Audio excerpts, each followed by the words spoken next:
నమస్తే welcome to our channel. TDP నుంచి వైసీపీలో చేరి దుర్మార్గపు రాజకీయాలకు తెగబడ్డ గన్నవరం మాజీ ఎమ్మెల్యే వల్లభనేని వంశీకి గడ్డుకాలం మొదలు కాబోతోంది. వల్లభనేని వంశీ అరెస్టుకు పోలీసులు రంగం సిద్ధం చేశారు. ఇప్పటికే వల్లభనేని వంశీ వైసీపీ హయాంలో జగన్మోహన్ రెడ్డి అండ చూసుకొని రెచ్చిపోయారు. ఆయన చెయ్యని నేరం అంటూ లేదని నియోజకవర్గ ప్రజలే అంటున్నారు. గన్నవరం టీడీపీ ఆఫీస్పై దాడి కేసులో వల్లభనేని వంశీని 71వ ముద్దాయిగా పోలీసులు పేర్కొన్నారు. ఈ కేసులో ఇప్పటికే 18 మందిని అరెస్టు చేశారు.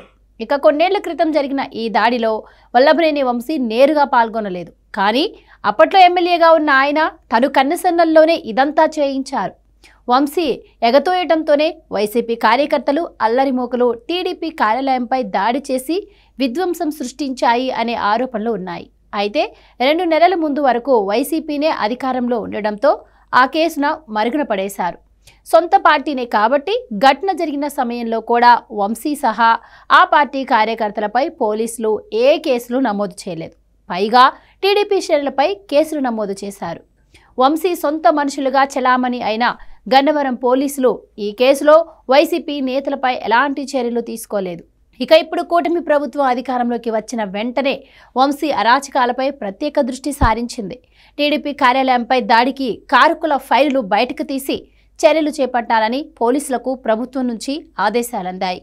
అలా పోలీసులు గత నెల 9న బాపులపాడు ఎంపీపీ నగేష్ సహా 15 మందిని, తర్వాత మరో 3గురిని అరెస్ట్ చేశారు. మిగతా వారు పరారీలో ఉన్నారు. కానీ వంశీ సహా ఇంకొందరు కీలక నిందితుల్ని వదిలేశారని టీడీపీ శ్రేణులు నిరసనలు చేశారు. మరోవైపు వల్లభనేని వంశీ టీడీపీ అధినేతపై వ్యక్తిగత వ్యాఖ్యలు చేయడంతో అధిష్టానం కూడా వల్లభనేని సీరియస్గా తీసుకుంది. పైగా నియోజకవర్గంలో యువగళం పాదయాత్ర సందర్భంగా అక్రమ కేసులు పెట్టించటాన్ని తీవ్రంగా తీసుకున్నారు. ఈ నేపథ్యంలో వంశీని అరెస్టు చేయాలనే ఒత్తిడి టీడీపీ శ్రేణుల నుంచి బాగా పెరిగింది. జిల్లా ఎస్పీగా ఇటీవల బాధ్యతలు చేపట్టిన గంగాధర్రావు ఈ వ్యవహారంపై స్పెషల్ ఫోకస్ చేశారు. వల్లభనేని వంశీ కుటుంబం హైదరాబాద్లోనే నివసిస్తూ ఉండడం, ఎన్నికల ఫలితాల తర్వాత ఆయన కూడా అక్కడే ఉన్నట్లు తెలియడంతో పోలీసులు అరెస్టుకు రెడీ అయ్యారు.